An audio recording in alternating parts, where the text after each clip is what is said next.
विट्यातील भवानीनगर नेवरी रोडवरील फासे कुटुंबांनी गौरी गणपती समोर लग्न सोहळा सुपारीते निरोप असा देखावा सादर केला।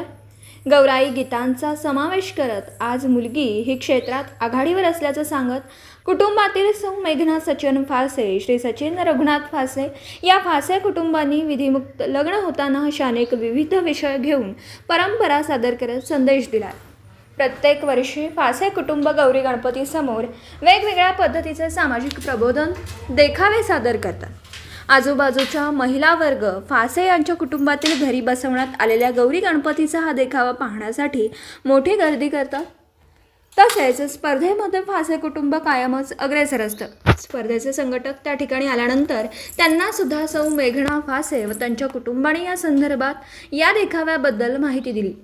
गौरी गणपती विसर्जनाच्या वेळी अक्षरशः या कुटुंबांमध्ये डोळ्यातून अश्रू येत असतात, कारण एवढी साज, एवढी सजावट आणि आलेले पाहुणे लगेच जाणं ते म्हणजे गौरी आणि गणपती, त्यामुळे त्यांना थोडं दुःख होतं। याचे कारण असे की खरंच गणरायाने आणि गौराईने जास्त वास्तव्य आमच्या कुटुंबामध्ये करावं असं त्यांना या ठिकाणी वाटत असतं। पण ठरलेल्या धार्मिक विधीप्रमाणे संपूर्ण महाराष्ट्रामध्ये 11 दिवस गणरायांचं आगमन होत असतं। शिवाय गौराई यांचं आगमन भाजी भाकरीपासून पुरणपोळीपर्यंत धार्मिक विधी पूर्ण केल्यानंतर 6व्या ते 7व्या दिवशी गौरी गणपतीचं या कुटुंबाच्या वतीने विसर्जन केलं जातं।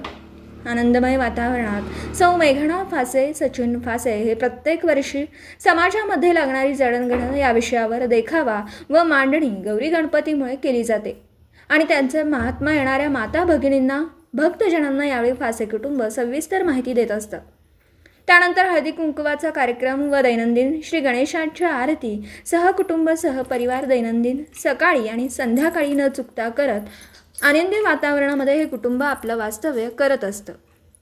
दिलेलं आहे की मुलींच्या यशात होत जाऊत वाढी, ओबीपेक्षा मोठी नाही चारचाकी गाडी। म्हणजे आता आपण बघतो की काही ठिकाणी असं पण आहे की म्हणजे ग्रामीण भागांमध्ये मुलगा आणि मुलगी याच्यामध्ये अजून पण भेदभाव आहे। मग सिटीमध्ये असं हे म्हणजे रेअर झाले की आता जास्त करून कोण मुलगी आहे तू असं काही मानत बसत नाही। त्यामुळे आता हे ग्रामीण भागातल्या लोकांना संदेश देण्यासाठी आम्ही हे असं लिहिलेलं आहे की मुलींच्या यशात, म्हणजे आता आपण बघतो की मुलगी कुठंच कमी नाहीये, प्रत्येक क्षेत्रात मुलगी ही आघाडीवर आहे। दिवसभरातील घडामोडींचा आढावा घेण्यासाठी पाहत रहा N24 मराठी न्यूज चॅनल।